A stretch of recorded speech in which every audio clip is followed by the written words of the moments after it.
বিসমিল্লাহির রহমানির রহিম।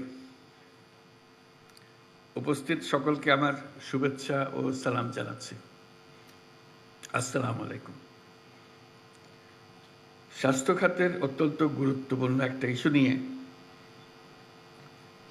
আমরা সকলেই আজ একত্রিত হয়েছি। গুরুত্বপূর্ণ বলছি এই কারণে যে জাতীয় উন্নয়ন অগ্রগতি নিশ্চিত করতে হলে দক্ষ কর্মক্ষম মানব সম্পদ দরকার।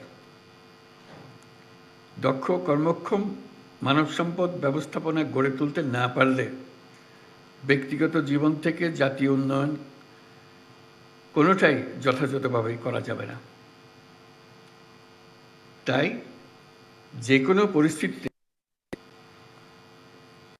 কোনো পরিস্থিতি হোক না কেন এবং যত চ্যালেঞ্জিং থাকুক না কেন, আমাদেরকে সুস্থ সবল প্রজন্ম গড়ে তুলতেই হবে। এই জন্য সরকারি, বেসরকারি, সুশীল সমাজ, জাতীয় ও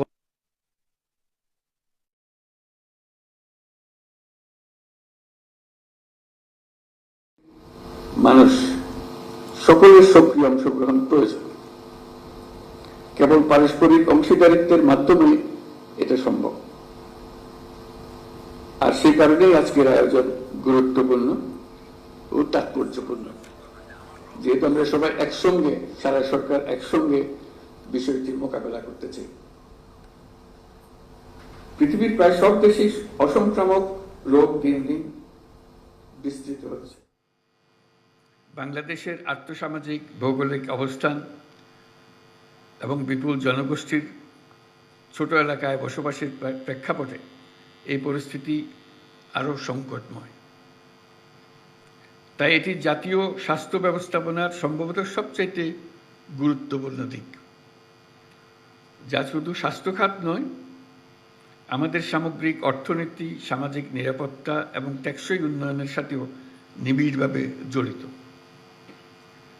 বিশ্ব স্বাস্থ্য সংস্থার 2022 সালের প্রতিবেদন অনুসারে বাংলাদেশে মোট মৃত্যুর শতকরা 71% ঘটে অসংক্রামক রোগের কারণে।